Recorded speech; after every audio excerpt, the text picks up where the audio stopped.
This episode of the Pigskin Cafe, we're going to recap Week 0 and look forward to what Week 1 has in store. Welcome to the Pigskin Cafe, a podcast where Hampton, Chase, and Graham break down all things college football. So sit back, relax, and enjoy the show. They have to win this game. There's a problem. This one's tough. We are back. That's what my gut's telling me. I genuinely could not believe You it. don't live in the great state of Texas. All right, big boy. Hold my sweet tea. What are we doing? That is a stat there, ladies and gentlemen. Welcome everybody back to the Pigskin Cafe. We're back for Week 2 of the podcast, but Week 1 of college football, which we have a ton to look forward to. But Hampton, first I want to ask you how you're doing, and it's got to be better than last week because you've had just a little bit of college football injected into your veins, which was a great game that I can't wait to talk about. Catch us up. How you doing? Yeah, I'm doing wonderful, Chase. Like you said, last week was the appetizer. This week, we get the main entree. We get the steak. We get the helpings. And starting Thursday night all the way through Monday night, we are going to be well-fed as college football fans, and I cannot wait to dive into it with you here on this pod today. Hey, we're missing Graham, but excited to talk a little college football. Yeah. And, there's a way to start this, but I think that the clearest way for us to probably start this conversation is that before Alabama has played a game, Nick Saban has already taken up this new role that he has. We saw him go on the Pat McAfee show, a couple days early, I think it was maybe Friday. And then on Saturday, he's on College Game Day. That crew looks, pretty significantly different. So, just maybe before we get to the game, tell me a little bit about just Nick Saban, new role. You've got coach, not where he's supposed to be, but how'd you like it? What would you change? What did you think about Saban? My guy is living his best life now at age 72. I loved him on game day. I had no doubt in my mind going into his first appearance that he was going to do well. Even on the draft analysis back in April, I thought he provided insight and a breakdown into each individual player that you often don't hear from TV pundits because I think a lot of them, frankly, don't do their homework and they talk in generalities and do these player comps that are terrible. And I love that he brings a fresh insight and fresh perspective into the booth, into the analyst role, and he puts as much work into that as he did coaching the Alabama Crimson Tide. Thought he was excellent on game day. He did not predict the matchup that we're about to talk about here in a minute with Georgia Tech and Florida State, but he did say that Georgia Tech would be the sleeper team in the ACC this year, mainly because of their offense and how difficult they are to defend. But I thought he did a masterful job of picking his spots, playing really well off of Pat McAfee. I think they have a really unique bond because, Pat's kind of a goof-off, kind of the life of the party, and Saban does a good job of being a straight man, but also he can kind of keep up with him a little bit. Yeah, I think Kirk and him, their back and forth was really good.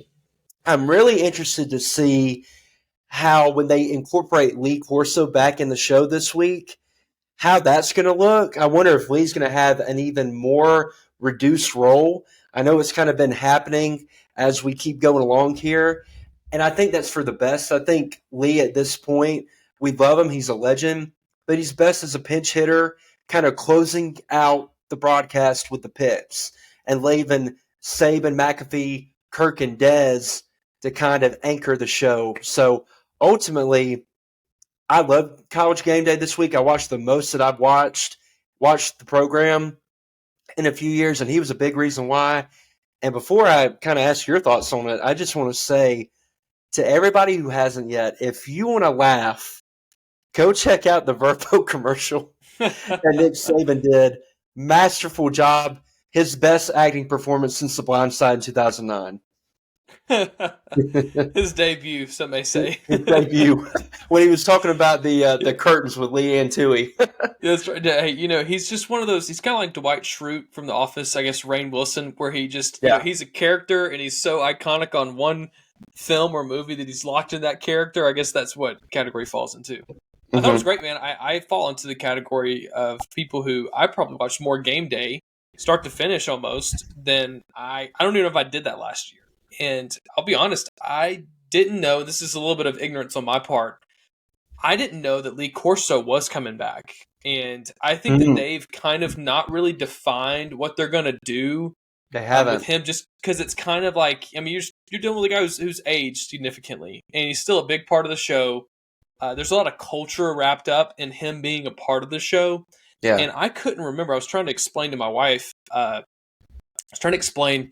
think that it's like this was the swap, was that Lee Corso, I guess last year he did, I didn't watch. I was like, maybe he did kind of a victory lap, and Saban is now on. But obviously that's just not how it happened. In my mind, I was trying to think of how last year ended. But I thought Saban did great. The only kind of critique that I'll give, just being fair, is Saban just doesn't like to pick games, which is totally fine. He doesn't like hypotheticals, man. Yeah, and I love that about him. But at the end of the day, it's like, hey, dude, well, this is a sales job. You gotta do some cold calling. You know what I'm saying? You gotta do some selling. So I don't know how they want to maybe add an angle onto that, where maybe he's adding more flavor or more color.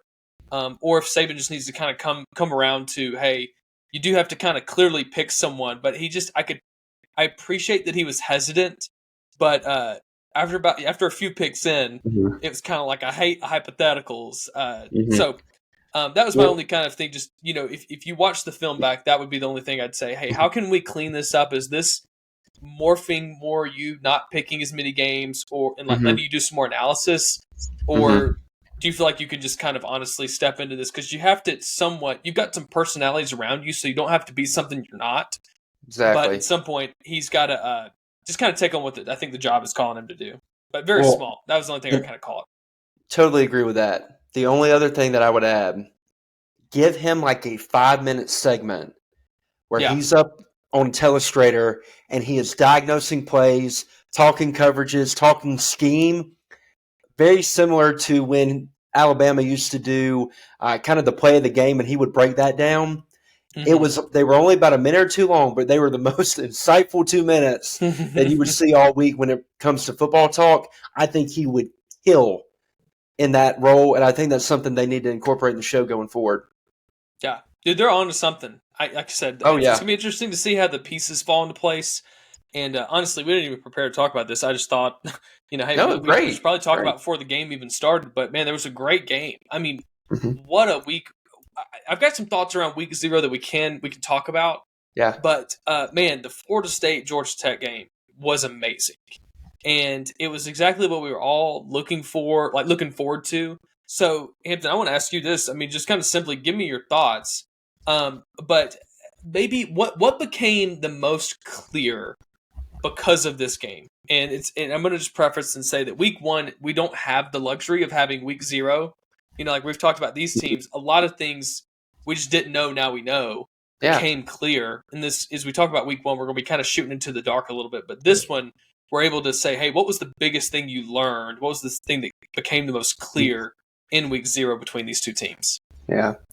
Well, Josh Pate has said before, and other commentators have, and I think it's wise, you do not make conclusions in week 0 or week 1. You make observations. So after this game, I've seen a ton of people go one way of Florida State is not even going to be bowl eligible this year. They're done. They're through. Stick a fork in them. Stick a knife in them. They're finished. And then I've seen the opposite end of the spectrum, that Georgia Tech is not going to win the ACC. I happen to fall in neither camp. I think the truth is somewhere in the middle. And let's just talk about the scene of the game. What an incredible environment in Dublin. What an incredible matchup. And really, kudos to both coaching staffs for playing and having their teams ready to play a really clean game. Not many penalties, not many plays that had poor execution from mishandled snaps, a lot of false starts, all that kind of stuff. It was a very clean game from that perspective. But going into this game, I know we didn't talk about it on our SEC preview show. I thought that Georgia Tech really had a chance to win this one. And part of that had to do with I was not as high on Florida State as many others were. And the main reason for that is Florida State pretty much lost their entire team last year. And I get, they played Georgia in the Orange Bowl, and they were depleted from a roster perspective because a lot of their team sat out. But the issue with that is a lot of the team that played were guys that were going to contribute this year. Obviously, you have some new faces with a guy like DJU, a guy like Roydell Williams, and Malik Benson, who came from Alabama, Terrence Ferguson, who came from Alabama, Marvin Jones Jr., who came from Georgia and played on that defense. They had a lot of guys come in from the portal, and they did last year too. But here's the issue when you build your team through the portal. You can either boom or you can bust. And your team and your success of your team is highly dependent on how those transfers come in and contribute. And again, it's one game. But Chase, I don't know about you. I didn't see any true difference makers from that transfer class come into Florida State and immediately say, this is my team, like a Keon Coleman did against LSU in the first game last year. Okay, so that's point number one. And it's a lesson to all these other teams that are trying to build their team through the portal instead of supplement their team through the portal. Successful teams should build through high school and then pick a few players out of the portal that can come in and contribute right away. But your season is not going to be dependent on whether or not they're a true star for your team. And I think Florida State is kind of in that boat this year. Again, 1 week, but just my observations from this game. DJU, I know a lot of people came into this year thinking he's finally going to break out. He's finally in an environment that is conducive to his skill set. Mike Norvell is known for being an OC guru, for being a quarterback developer. And what I saw in that game is the same guy I've seen for 5 years, but also I saw a coach who did not believe in that guy. And why I say that is I swear the first half of that game, DJ did not throw a pass past 10 yards. And Georgia Tech knew it. Georgia Tech was not afraid of Florida State threatening them vertically down the field. Everything was a swing pass off of play action. It was bubble screens. It was quick hitches. It was nothing attacking them vertically. And then when they finally did later in the game, in the third quarter, he didn't hit them. He had, I think his name's Lucas, number 13 for Florida State, the little receiver who has some speed, has some explosiveness, like one of the few skill guys that I was like, hey, he might be a dude. Vastly underthrew him, vastly underthrew Malik Benson.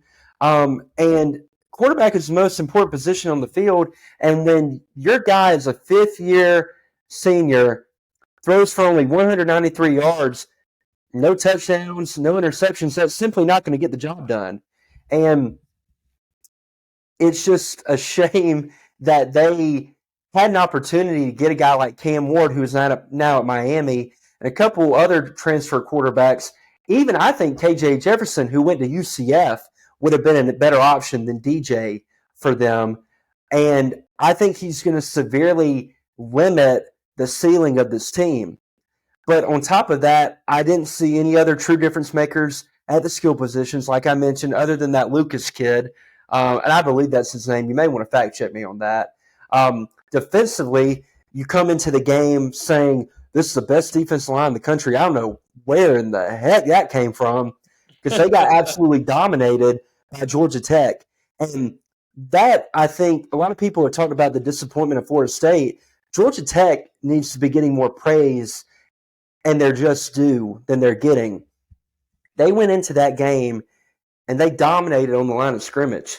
They pushed that Florida State defense around, had multiple, 10-plus play drives, 7 to 8 minute drives, really controlled the game on the ground with Jamal Haynes, who's a really good running back. He really impressed me. And then Haynes King, man, it wasn't pretty all the time, Yeah. It wasn't pretty all the time, but he made gutsy, clutch throws, staying in the pocket, taking a hit, extending drives that way, and he also was really good as a runner.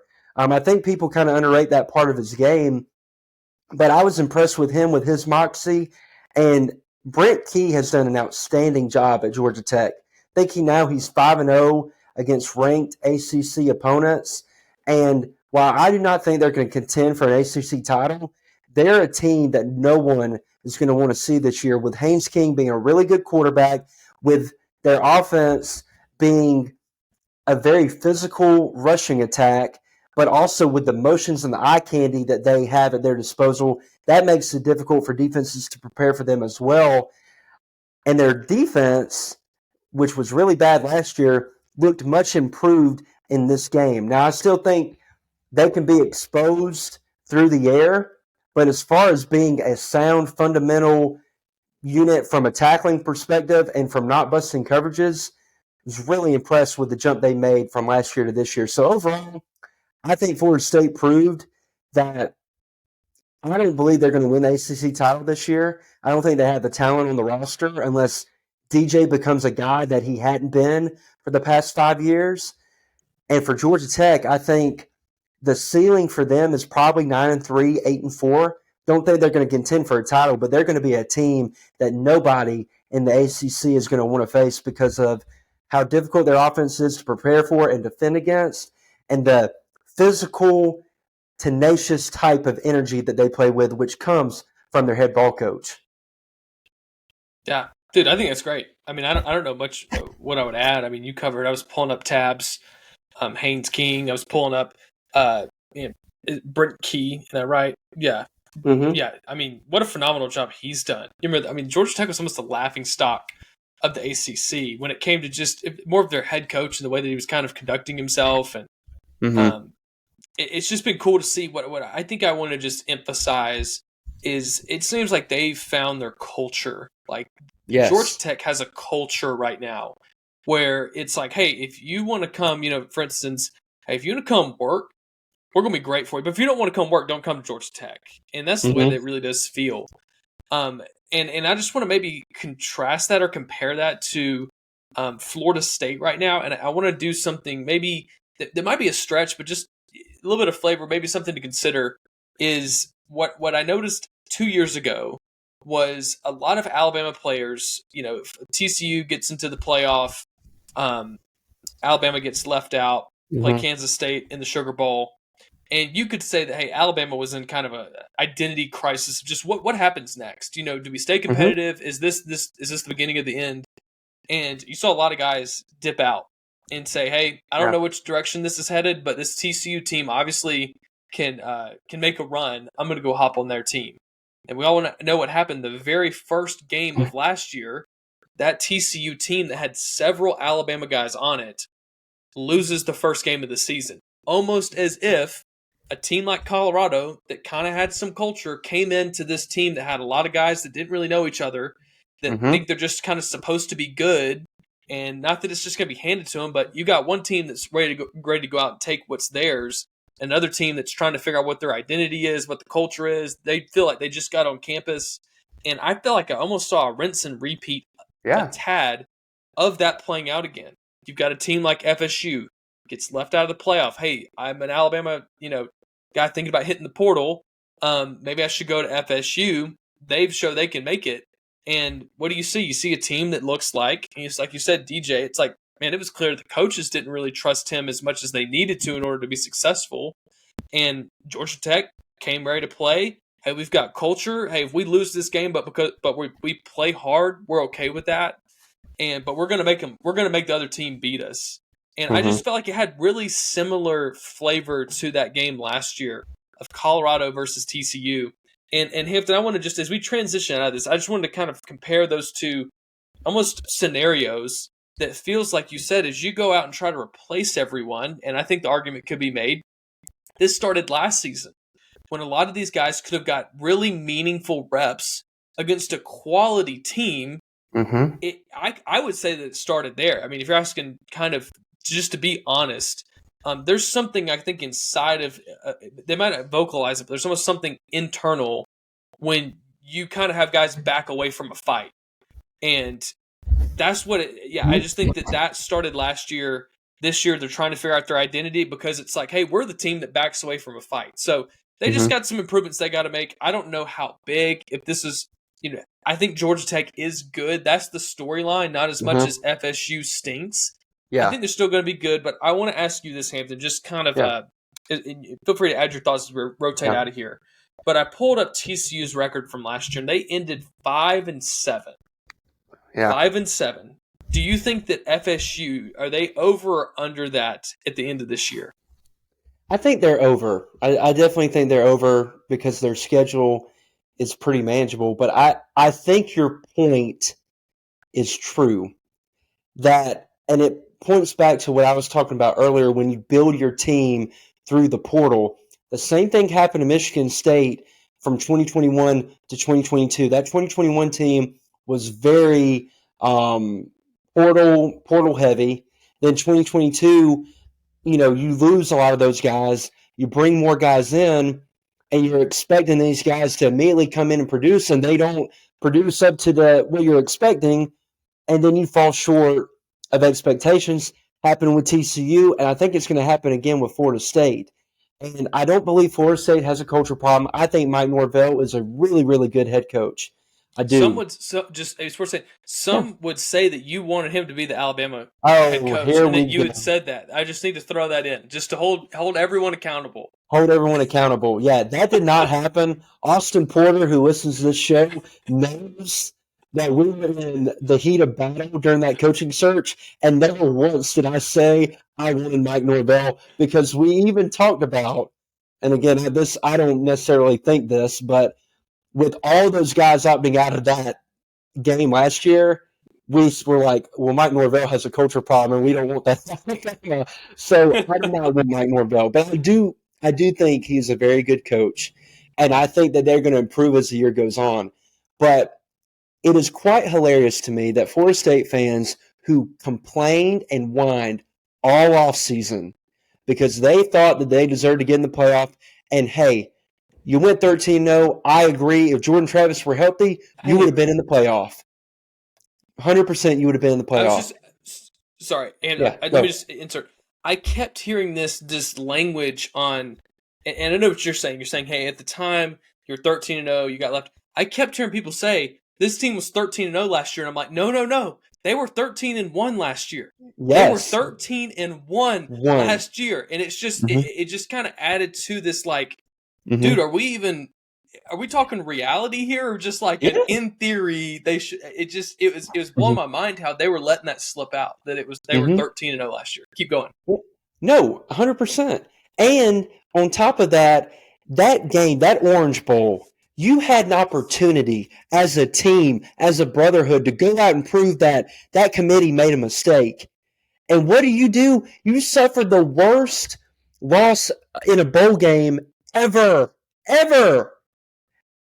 Like, what? You complain, and you have a chance to prove people wrong, and like you said, you run away from the challenge, and then you go into this season, talk about how you were disrespected, and you lose to Georgia Tech. And again, Georgia Tech, Brent Key is doing an outstanding job, but as far as program levels, they are not the same. Georgia Tech and Florida State are not the same from a program level. Florida State is a tier above them, maybe even 2 tiers above them. So what's going to be really interesting, and then we can move on, Florida State is going to have the eyes of the country on them again Monday night when they host Boston College, now coached by Bill O'Brien, our great friend B.O.B. All right, Boston College came within 2 points of beating Florida State last year, and their quarterback is coming back. Can you imagine the outrage in Tallahassee if they lose that game?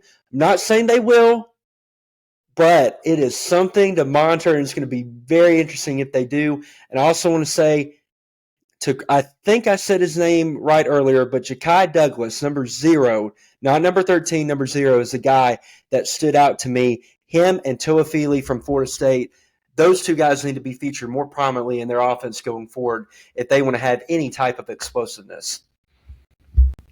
Man, we covered that, dude. I mean, that feels so much like week 0 of just Yeah, It really was. I mean, if you're listening to this, you didn't watch the game. It really was everything that we were just looking forward to.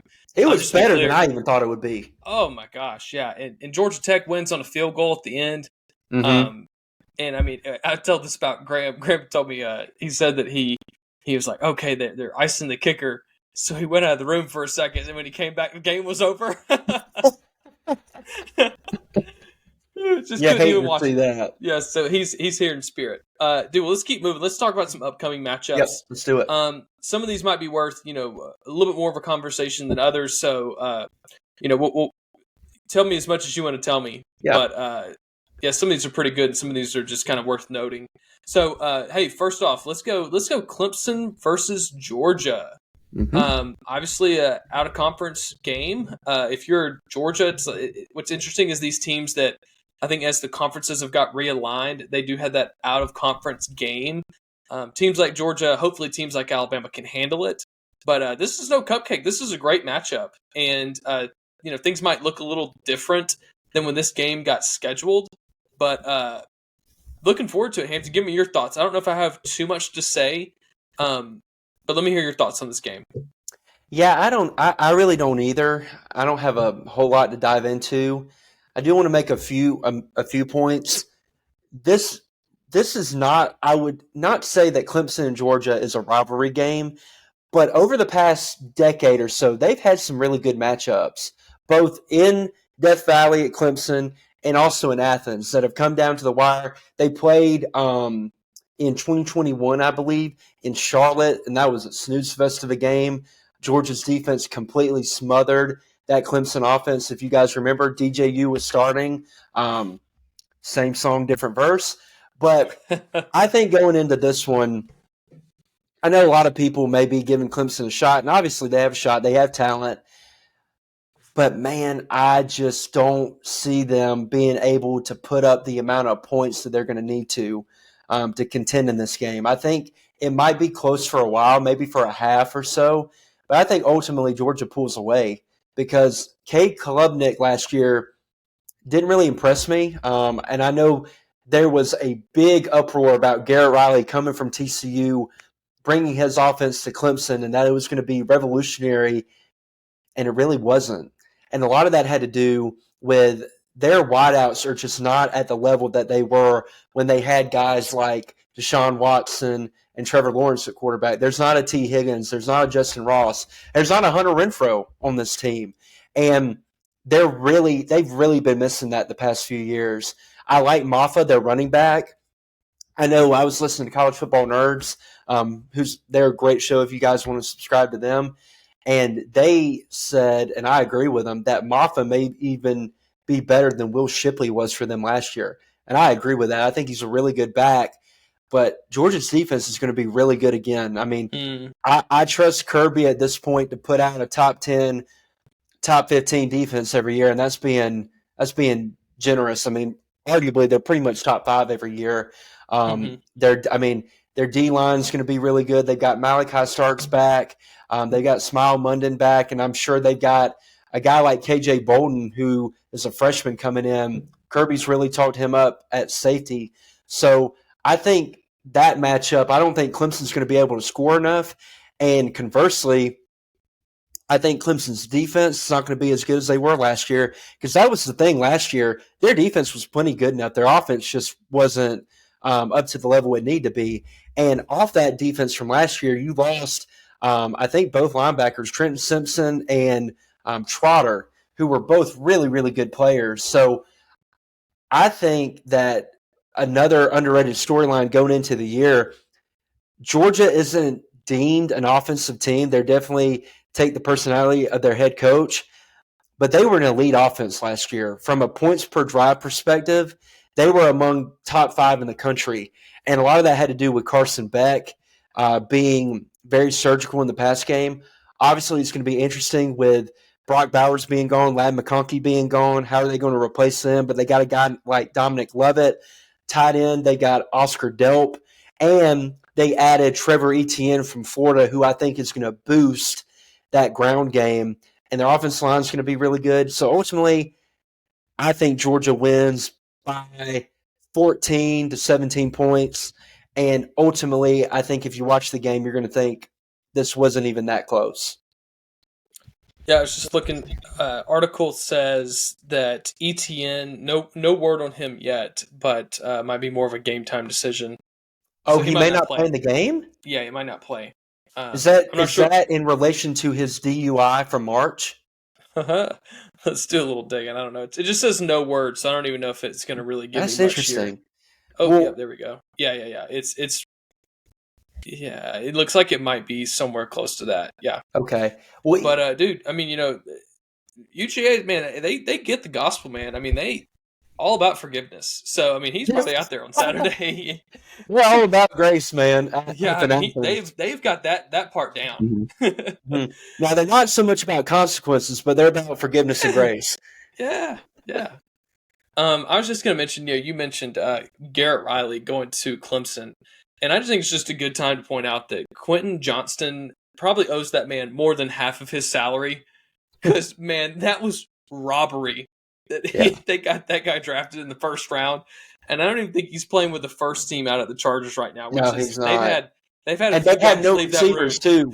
Yeah, I mean, there's not. I can't even name who the number 2 is, but I can tell you who they drafted in the first round, and he's not not in that group. So, anyway, it's just worth pointing out. Yeah. I think I would just add that, I mean, they're playing in Georgia. I think Clemson's got a very small chance of pulling this off. I do think, though, that Clemson, they've kind of been out of the storyline for a little bit. And what I mean by that, it's not really recruiting. I mean just more in the national conversation of, again, it's like Florida State stepped into that spot last year. And Clemson has had, the past few years, a pretty easy on-ramp to any kind of playoff or anything. And so for them, I think you say, hey, look, boys, let's try to go take one. But even if we don't take one, if we went out, we can run it back against these guys. Mm-hmm. And so, I mean, not to just we just talked about Florida State, but if I'm Dabo, I'm saying to them, hey, let's not do what Florida State did. Let's say, hey, we want these guys twice. We think that we're the only team in America that can beat Georgia, and if we do, we're going to have to face them again, in the playoff somewhere in that. So I think it's kind of a litmus test for them as a program, and even if they keep it respectable, that's okay. But man, they could really, I think, cover a lot of ground, make up a couple years that feel like they've kind of been spinning their wheels trying to figure out what's going to happen. So. That's what I'll be watching for. So let's keep moving. We've got Miami versus Florida. And so Florida's, I mean, the most challenging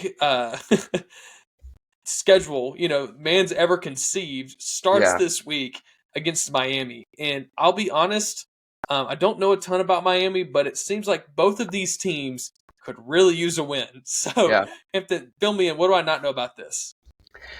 So this game may be the most interesting game of the weekend from a storyline perspective. I don't know if on-field play is the most interesting, but just from what a win for either of these teams would mean going forward is unbelievably big.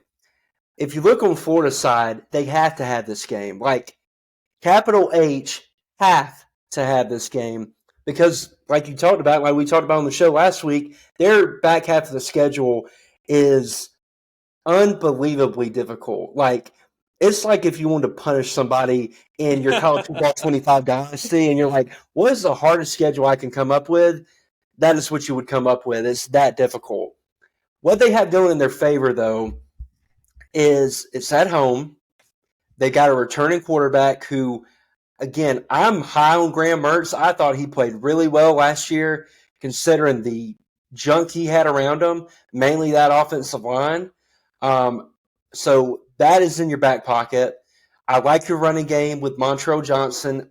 Can you look up for me, Chase, if he's playing or not, if there's a final word on that? Because I know it was kind of iffy, but he is a big focal point of that offense. But if he doesn't play, Jacoby Jackson, the freshman running back, he's really impressed in fall camp.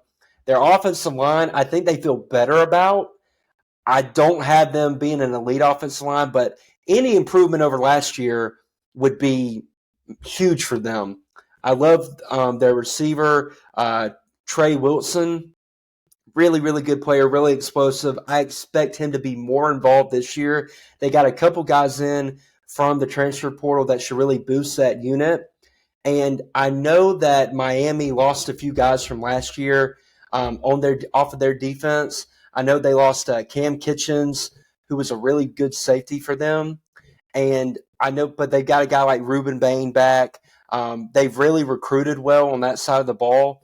So the key matchup for Florida offense versus that Miami defense, simply can they block them? If they can block them and give Graham Mertz time, I think he's going to have a pretty good day through the air, and that alone will keep them in the game. Did you have a word on Montreal Johnson? Montreal is playing. He's playing? Okay, that's huge news. That is huge news because he is the MVP of that offense to me. If you take away quarterback, obviously quarterback is the most important position on the field, but he is kind of what they build it around. So that is huge for Florida. If you look at Miami's offense, man, they got some firepower. They've got Cam Ward coming in from Wazoo. They've got Damian Martinez, who was huge for Oregon State last year. He transferred in. They've got a really good offensive line, very talented. They're young. There are a couple guys, a couple 5-stars that they got along there, and I can't pronounce their name. Starts with an M. You guys all know who I'm talking about. Xavier Restrepo back at receiver, who's a really good player for them. And Florida's defense last year wasn't great. I think they've got a few guys like Shamar James and Kelby Collins, who they're really counting on, both from the state of Alabama. You know, I just don't think that they're going to be able to – I think Miami's got too much firepower on offense for the Florida defense to completely limit and stop. I'm really interested in the coaching matchup of this game because I think you and I both have seen Mario and Billy coach, and a lot of times you leave your head or you scratch your head and you're like, what are they thinking? So I'm interested to see the game management aspect of it. But ultimately, I think Florida keeps it close because it's at home. But if I just look on paper, and games are not played on paper, I get that. I think Miami has more talent. I think they've got, as high as I am on Graham Mertz, I think they got the better, more explosive, more dynamic quarterback. So I've got Miami in this game. What do you think about that? Yeah, I think it's great. I think what you said encompassed it all. Of just, man, if Florida can't win this game, there's not many other games that are going to be wins on their schedule. So I'll just kind of leave it at that. I agree with a lot of things you said. Don't have much to add, but we'll see. Yeah, Miami has hit reset, and we'll see. I mean, they've never had a problem recruiting kids to come to Miami. So we'll see if they can form a team out of them and get them to play. We're talking about it being a big year for Billy. It's a big year for Mario too, man. You've got to produce this year with the NIL resources they put toward their class through high school and the portal. You've got to at least win 9 to 10 games this year. You've got to produce. So I'm going to be watching that very closely too. Yeah. Just keep moving. We've got Texas A&M versus Notre Dame, which I would say has a ton of buzz in my part of the world right now. And if you had to give this set nickname, I'm just wondering if it's already out there. The Catholics versus the Colt. So print the T-shirt. I like that. Print the T-shirt. Yeah. Man, this is in College Station, which is always awesome. To see teams go down there, it'll be a rocking environment, but at the same time, it's not the same flavor as if you were playing in Baton Rouge. Not quite the same when it comes to just fan receptiveness, if you will. So, Hampton, kind of give me your quick thoughts on this. I'll just say I don't know much about either really any one of these teams. I mean, again, it's week 0. There's not much to know. I know that a lot of people are really excited about A&M and the way that they've brought in a new coach. I've done great through the transfer portal, and I think they're really excited about playing a more hard-nosed, complete game, not many mistakes. Everybody's on the same page.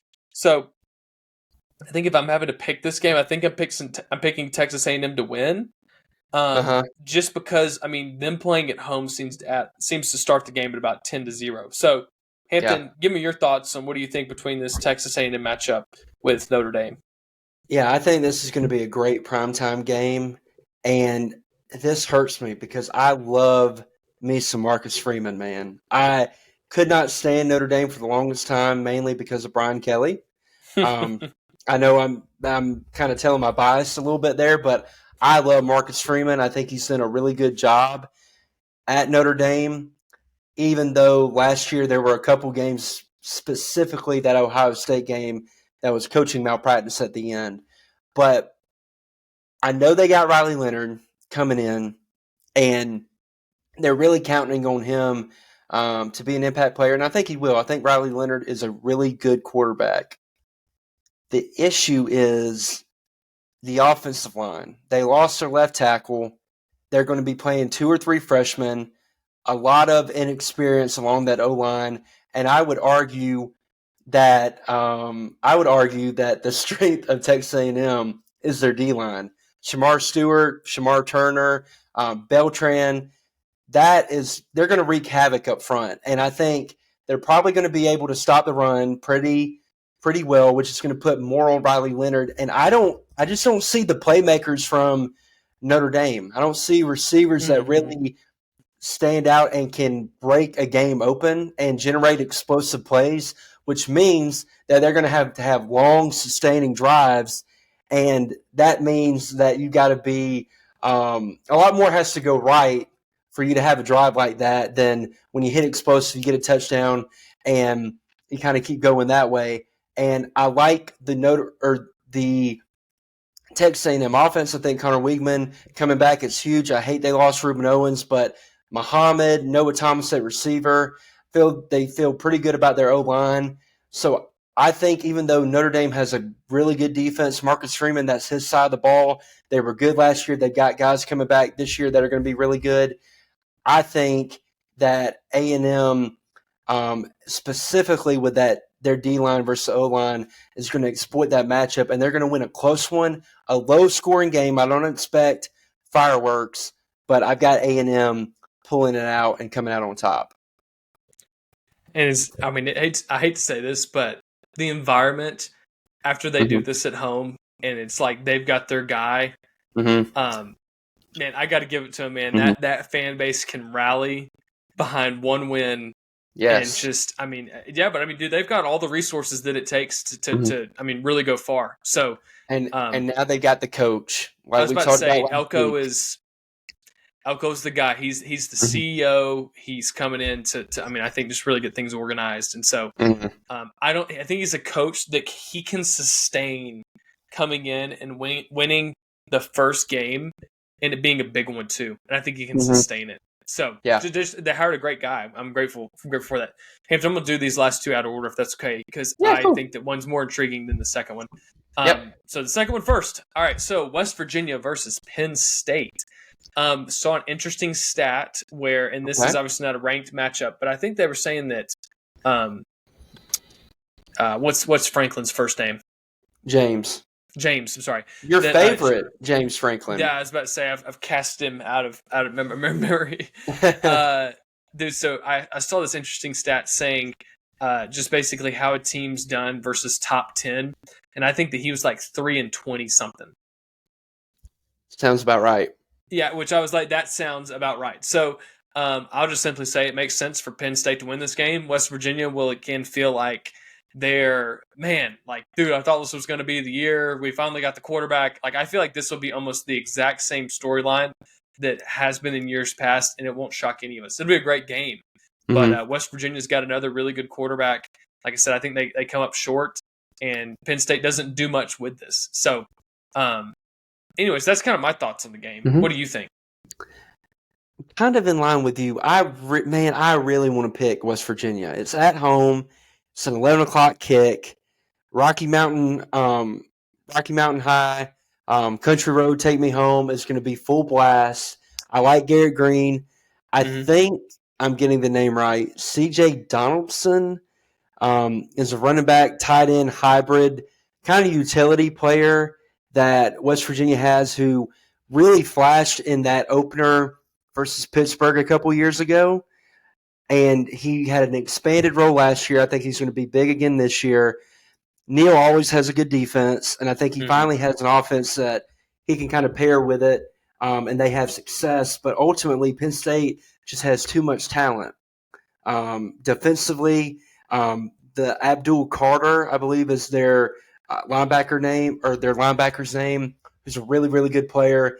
Drew Aller, year 2 starting. Noah Singleton coming back at running back. They added Julian Fleming from Ohio State, so they're going to have guys out there that can make plays. And I think they have too much talent, but the question I have that would define their season, how big of a leap does Drew Aller make? Drew Aller looked really good against mediocre competition to average competition, but man, when he played Ohio State, when he played Michigan, he was awful. And I'm trying to be nice, but he was just not good. I don't think he was ready for it. He looked skittish in the pocket. He was indecisive, turned the ball over, and ultimately they're going to go as far as he takes them. So that is going to be what I'm going to be watching for in this game. But I have Penn State winning, but I have West Virginia covering because they're a 10.5-point dog. I think they keep it closer than that. Yeah, I like that.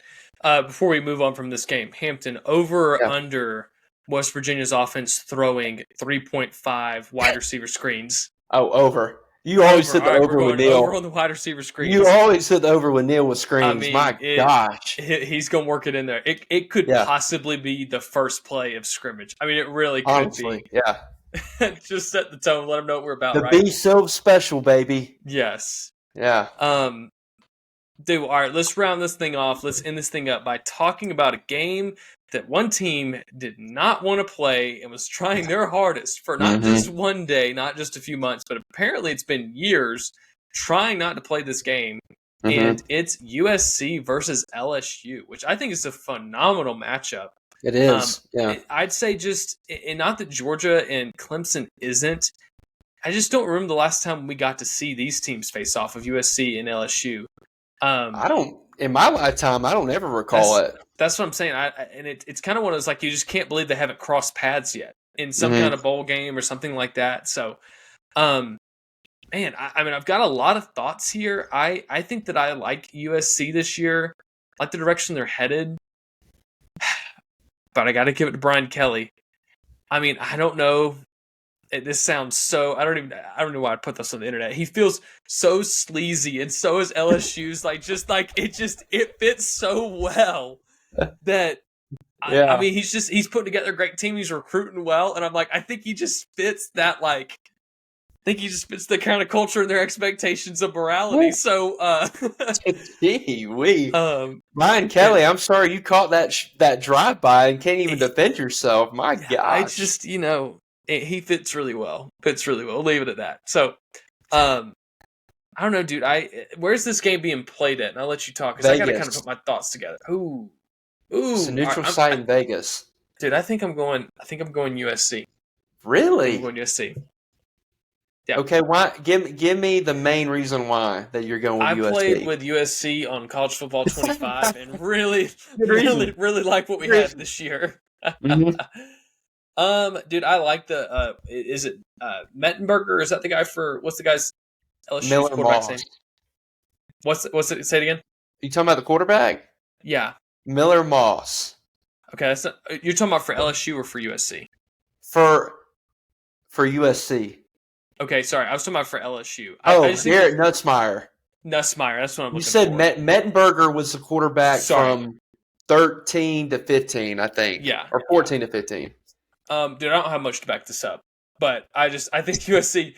Vibes. Okay. Like the direction they're headed. I think that just. I think if I had to simply put it though, honestly, I do think they're losing the stud at quarterback when LSU, which goes without saying. But I think that you're not really going to be able to see how much Jayden Daniels is leaving this hole that has to be filled. And I just think I think he made LSU look possibly better than they actually were last year. And I'm wondering if that kind of shows up this game. But I'm just kind of taking a shot in the dark there. I don't have much to say behind it. I'll let you round us off and get us out of here. Yeah, I mean, I would not be shocked at all. Like if USC won this game. Like I really wouldn't. I think that they've kind of undergone like a very interesting kind of evolution this offseason, like kind of a change in philosophy because Alex Grinch is gone. He's got a whole new defensive staff. There's been a focus on physicality because they were softer than a wet paper tissue last year, in my opinion. And I'm interested to see how that translates against the team from the SEC. And I thought Miller Moss played really well in that bowl game. I think a lot of that had to do with USC has really good skill position players. They always do with Lincoln Riley. But I would say while Miller Moss played well in that game, going into this year, he's probably the least talented quarterback that Lincoln Riley has had maybe ever. Mm. I mean, I know Baker Mayfield was technically like a walk-on or whatever and, kind of transferred into Oklahoma. But I would say Baker Mayfield has more raw tools than Miller Moss does. So that's going to be interesting to see how he tailors offense around them. I'm not really worried about their offense. I think their offense will be fine. I think their defense, while they may be better coached, they may be more sound fundamentally. And really, what I'm saying about USC's defense could be the same, could be said about LSU's too, because LSU's defense was abysmal last year, and they kind of overhauled their entire staff by bringing in the Mizzou defensive coordinator. The key question I have for both units is how much have you improved? Mm-hmm. And that is really going to kind of tell the tale because I'm really not worried about the offenses for either team. I'm with you. They're not going to – LSU's offense specifically is not going to be what they were last year. Jaden Daniels is too good, not only as a passer, but I think as a rusher, he offered so much to them because he was so explosive. He was really shifty, and they were able to – with that threat of the run that he possessed, defenses had to defend them differently. So with Garrett Nussmeier, he doesn't offer that kind of threat, but he's really good in the air. They got receivers. Their O-line is really, really good. It's one of the best in the country. And I think that matchup might decide the game because I kind of think they're going to be able to protect Garrett. I think they're going to be able to run the ball if they want to run the ball. So ultimately, I think LSU is going to win because of that specific matchup. Because I've got to see it to believe it with USC's defense. Kind of the same with LSU, but I think LSU has more talent overall on the defensive side of the ball. And I think even if they're just average, they're going to be good enough offensively to be better this year, maybe all around. Maybe not they're not going to have the same ceiling as last year. But it's going to be an interesting matchup because I think these teams are kind of sort of similar, but they're different at the same time.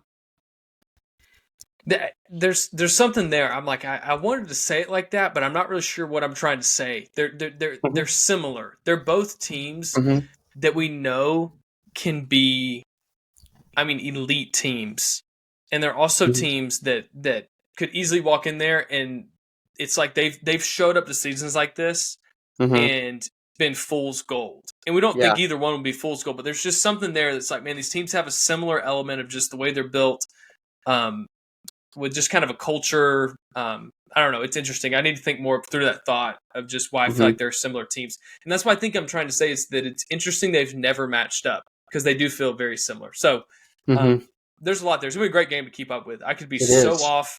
I think it's interesting they're playing in Vegas. If I had to guess, a storyline would be if it's close, that's not playing in LSU's favor. I think that if they can get up and keep it, I don't think USC has much of any way they're going to come back. So we'll see if they kind of come out slinging. And they've got a great week 1 of college football that we're going to get to watch. Best in a while, man. And it's back. So, well, hey, guys, we're so grateful that you listened to us. And if you haven't yet, it means a lot if you would just like the video. Follow us on Instagram. It really does mean a lot. And it shows that what we're doing is at least being received. So what do we want to talk more about, less about? And I think it said subscribe, like, do all those things. So anyways, we're on TikTok now. So go follow us on TikTok. We're on TikTok. Yes, sir. We are. I won't be able to deliver that, but if you're on TikTok, help us out. So, anyways, guys, I told Hampton in the chat probably about 20 minutes ago, hey, dude, we got to wrap this up. I'm about to fall asleep sitting here. So I think that's coming out. So it's a great time to wrap up this episode and say that the Pigskin Cafe is closed for now. But until next time, when week 1 is over and we're moving on to week 2, chew on that.